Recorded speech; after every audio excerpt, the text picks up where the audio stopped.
Hello and welcome to No Veto Video. I'm Carson. And I'm Catherine, and it's good to have you guys along with us today as we respond to the movie Creed from 2015, directed by Ryan Coogler and starring Sylvester Stallone in his seminal role as Rocky Balboa and Michael B. Jordan as Adonis Johnson. Creed follows the story of an up-and-coming boxer who turns out to be the son of Apollo Creed.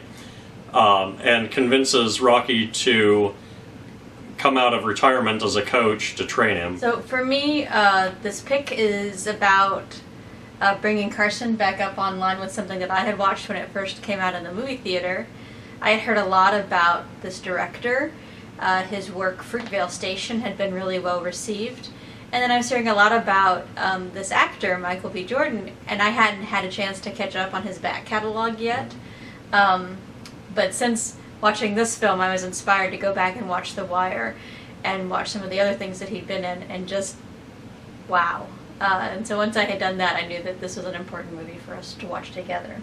And it gave him a chance to redeem himself after the Fantastic Four failure flop. I vote we shouldn't hold Fantastic Four against anybody who was in it, except for Miles Teller. But did you catch the alliteration?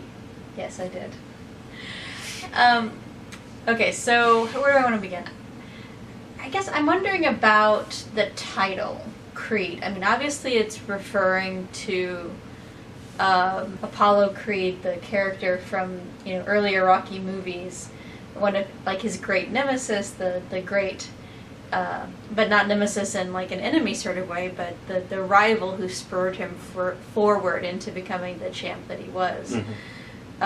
But it also bespeaks belief and what we have faith in.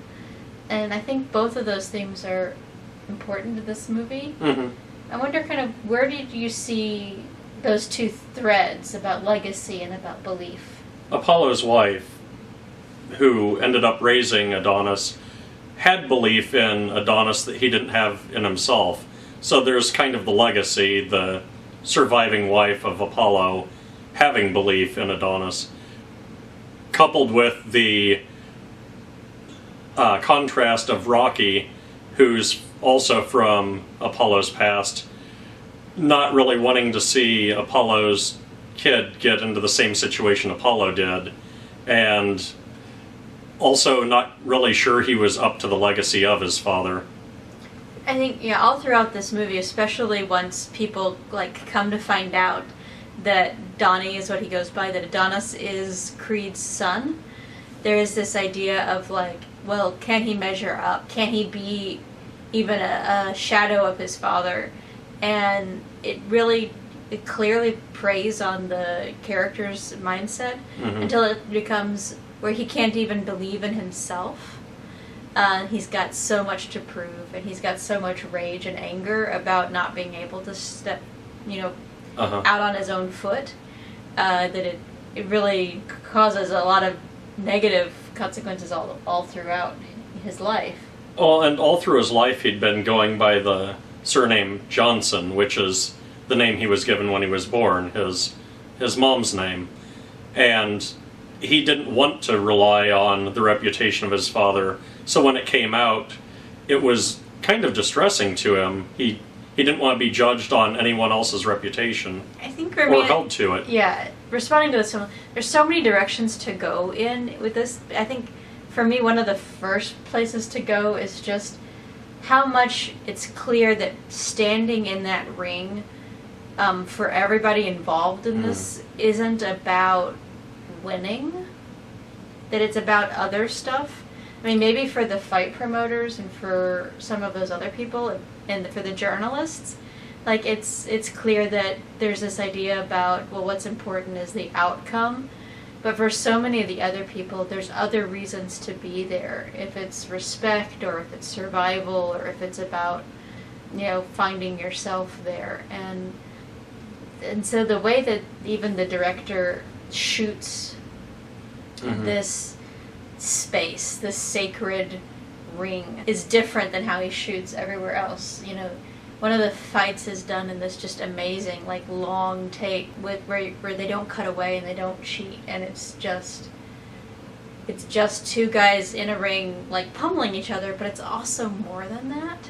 And I think the style of the filmmaking is what lets it be that way. Well, and also adding to the authenticity, it's clear that they wanted to keep true to the actual sport. A number of real boxers were playing boxers in the film.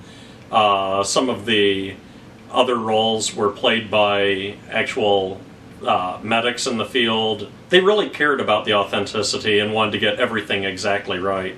And it's so clearly set sort of in our world, but in our world, if Rocky Balboa had been the, heavyweight champion, or the, whatever he was, revealing my ignorance here. But, so there is the Rocky statue in Philadelphia, and there's a Rocky statue in Philadelphia in this movie. That there is Sports Center, and there is HBO, and that the idea around, like, the hyping, the filmmaking around boxing, the sort of idea of, like, oh, what's so important is the narrative. At one point, Donnie's watching an HBO special about his opponent on his tablet. There's this idea of it's so grounded in the reality of our world, just with this alternative storyline in it, where once upon a time, Apollo Creed and Rocky Balboa had a massive bout, Also, with what you're saying about firmly in our world and using technology,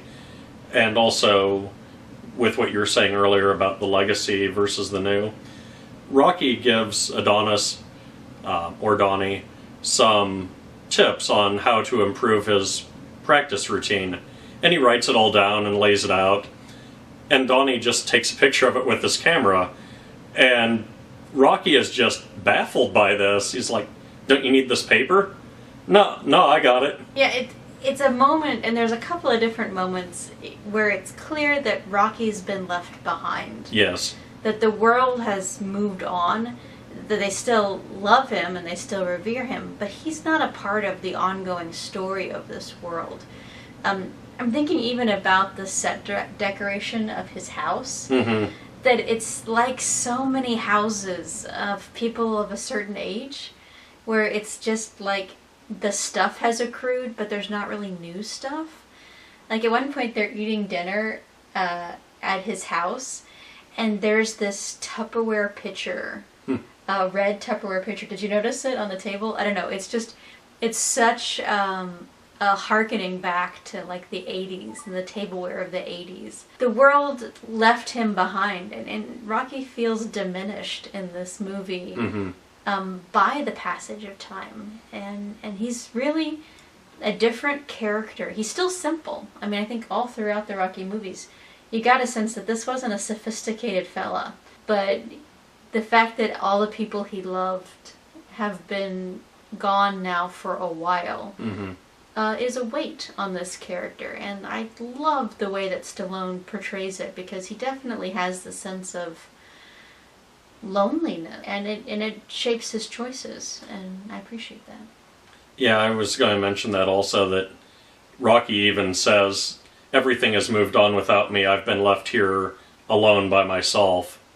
And he just doesn't really have the will to do anything anymore except his day-to-day routine that he'd been living in. And that was more of it felt like a rote thing that he was just going through motions. I also wanted to focus on the fact that a couple of times it felt like Donnie just wanted to give up. And Rocky says, look, if I have to fight through something, so do you. And then it comes back later, and Donnie says, look, if I have to fight through this thing, then so do you. With Donnie, it was, a literal fight. Yeah, I think there is this idea of, like, that all battles are the same. There's a way in which these characters are fighting all the time. And even if they're not fighting with their fists. And there is this sort of, you'll be in my corner and I'll be in yours. That talks to me about family. This is a theme that Catherine likes to return to over and over again. Yeah, I was actually getting ready to bring that up, that I know you like discussing the element of family in movies, and Adonis calls Rocky his uncle almost from the very beginning because of the relationship that Rocky and Apollo had, where they were, it almost felt like brothers at times. Well, and then there's this craving for family, that the Donnie character doesn't have that grounding in what we might consider a traditional family. Even the woman who raises him is the wife of the man who had an affair with his mother. That's a tangential relationship at best. Carson said she was his stepmother. I'm like, It's the wife of his father, that's his stepmother. Okay. But, so he's got her in his life, he's got Rocky in his life, and then he doesn't have a whole lot of people to count on and a whole lot of people to rely on. And he doesn't have people to tell him about what's important, and he's been on his own in a lot of ways, and that even like when he wants to count on people, the ways in which he wants to count on them sometimes drive them away from him. Yeah, he pushes people away. I was going to mention that also. But it feels a lot like Rocky. Rocky also tends to push people away rather than burdening them with his problems. Yeah. Which makes me think about the character played by Tessa Thompson, Bianca. Oh, yeah. She's a singer, but she's also a producer, and she's also somebody who is slowly losing her hearing and is carrying a tremendous burden. Mm-hmm. And they find each other in this apartment building where Donnie first lands when coming to Philadelphia. And they really begin to feel like at one point they say, like, we've known each other for all our lives.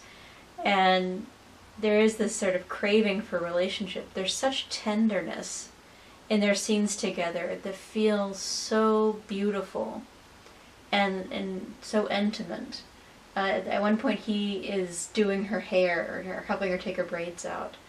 And there's just a loveliness about it and a vulnerability that he can have with her that he can't have with anybody else. And yet we know from the Marianne Creed character how taxing of being in relationship with somebody who's going to be a boxer is. Mm-hmm. And you can really see that even Bianca is feeling the weight of what Donnie wants to do when she's watching them prepare for the fight. And he's just like focusing on how he's going to go and he's going to do this thing. And she's watching the stitch man get the bandages and the ointments and the ways in which he's going to stop the bleeding. And you can just kind of watch it settle in on her face and on her body. What a great performance. Several times through the movie, people have asked him, why are you doing this? He had what seemed to be a good job before just out of the blue quitting it on the day he got a promotion. And, his mom's questioning why he would do that. And even when he meets Rocky, Rocky's, you've been to school. You've clearly got brains. Why are you doing this? You don't have to do this. You have a future. And it always comes back to Donnie replying that all he's known is fighting. I wanted to hear your take on that. What you think his true motives were. At one point early on in the film, we see him at Apollo Creed's house. He's quit his job. He's been sort of fighting on the sly in Mexico. But when he gets home, he turns on YouTube and he pulls up the Rocky fight with Apollo. And he begins to shadow box. But he's not fighting... Like, he doesn't take on the role of Apollo. Did you notice this? Yes. He takes on the role of Rocky. He takes on the role of the one who's beating Apollo. And there is a narrative in this story about what we inherit but don't know what to do with. And I think there's a lot of, like, the rage around that Donnie feels. Mm. But then also, like, how do you lay that down? At one point, Rocky and and Donnie are having a conversation when Donnie's messed up. He's done a stupid thing. And Rocky doesn't say, "You're an idiot. You've done a stupid thing." He says, "I know what it is to feel abandoned and what that can make you do." And I think there's just a really beautiful touch about that, because he begins to cry at that point. And it's clear he doesn't want to be an angry guy. There's just this energy that he doesn't know how to control or channel or let go of, and it's eating him up inside.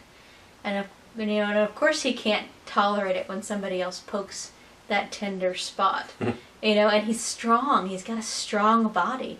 So, when his fists go flying, it's gonna, he's gonna get in trouble. That's how I see it. How about you? You raised a point about when he's shadow boxing and taking on the role of Rocky, who beat his dad in that fight. It made me wonder, after you said that, the writers and directors, I wonder if it was going through their head that parents always want their child to exceed what they have done, and I wonder if this was their way at putting that into the movie. At one point late in the film, someone asks him, what would you say to your dad if you were here? And it's such an important point in the movie, and I don't want to give it away. This idea of the family that we're born with, the family that we don't get to know. All of us have ancestors whose stories influence our story, but who we can't really interact with anymore. And then the families that we form and the families that we choose. And all of those families are important. And I think this film, does a nice job of talking about that. But it also gets your blood going. Guys, this movie is just so kinetic. It is like, the first time I watched this, I was in one of those recliner theaters, and it was really hard to stay reclined and stay chill through this, through the boxing bouts and even through the training, because there's this point where he's running down the road and clearly the people of Philadelphia have accepted him as one of their own, and it is just the most jubilant, most energizing, I think I can run. Now you guys can see me at this moment, and you see that I am not by nature a runner, but there's just something in the way that this film tells its story that's ooh, yeah, I can do this thing. That's just so invigorating. It's just such a good movie. Were you having some of that too? I was worried that the bikers were just going to fall off when they're... Carson is very safety-minded. Yes. But it was also very jubilant. It was also very exciting. So were there parts of this movie that got your heart pumping? So the last fight, where it was really hit or miss and you didn't know which way it was going to go, and it looked like either of them could have won by a KO at any moment for a while, and after it was clear that wasn't necessarily going to happen, either one could have won by a TKO, and it's really up in the air till the very end of the movie. And I appreciate that. There's something in the movie, the sports movie trope, that's the underdog, and he pulls off the unlikely victory, and it's a total shutout, and he hits him really hard, and he falls right down, and it's no, that's not how this kind of fight would go. It would go in a very different way. Or the other type of story where it's this hothead who thinks he can do everything, and at the end of the movie learns that he actually does need to take his time, listen to other people, work on his own issues. And I mean, it could have gone that way too. It threads this nice needle, kind of between the two. But you're right. Oh, that last fight is just very, nerve-wracking. Can we just send out a special love note right this moment for Felicia Rashad? Felicia Rashad plays Mary Ann Creed, and she's just so good in this film. And she's clearly a woman who loved Apollo Creed and loves him still to this day. And so while there's parts of the boxing life she doesn't love, like, she still gets really into it, and this nuanced performance. She doesn't get a lot of screen time. She's not on for very long, and yet her presence is such a part of this movie because she's such a great actress. So much love to Felicia Rashad. Yeah, she's not on very often, as you said, but the points where she is on, it's very powerful. Yeah, like watching her try to like watch but not watch this last fight on the TV is just, it's great. It's a really great thing. Or even her speech near the very beginning when she first meets Donnie. Yeah, she gets an award for just the way that she says that she's not a social worker. That all on its own, we will call it the Not a Social Worker Award, and she has won it for all time. Last thoughts, last takeaways? I think this was, if you consider this part of the Rocky series, it's definitely one of the better movies in the series. For me, it's just a takeaway of, like I said at the beginning, just a really great showcasing of a lot of bright stars that are coming up within movies right now. Really looking forward to what Ryan Coogler does with the Black Panther movie, which is coming out soon.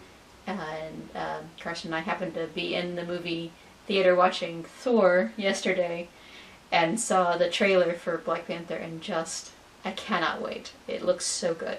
So that's my takeaway, but looking forward to the future. So, if you like the series we're doing, please subscribe and comment and let us know. Or if you have questions or think we're just way off base, please leave a comment there as well. Something we missed. Or something we missed.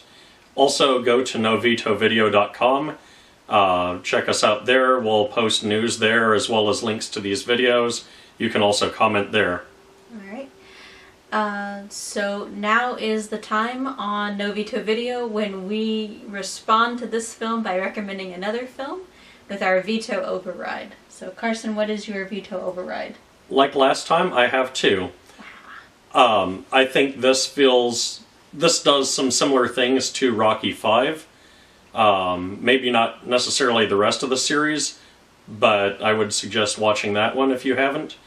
Also, Eddie the Eagle, which shows the struggles of someone trying to, against all odds, succeed in a sport that they don't really have a lot of professional training in, but have a lot of respect for. That's a good recommendation. My recommendation is kind of a cheat too. I am recommending the anime film Hajime no Ippo, Champion Road, which comes right in the middle of the series Hajime no Ippo. So if you really want to know what's going on in the movie, you kind of need to go back and watch the series. But it's about a kid who, raised without a father figure, who enters the world of professional boxing and being led in by sort of somebody who's further along in their career. So those are our recommendations for our veto overrides. So what's up next? Next is a movie called Mimesis. You can find it on Screenbox. It's from 2011. I don't want to give too many details away to Catherine yet, as we'll be watching it later today. Alright. Well, thank you again.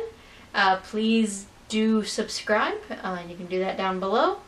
And we'll see you again next time. Bye. Bye-bye.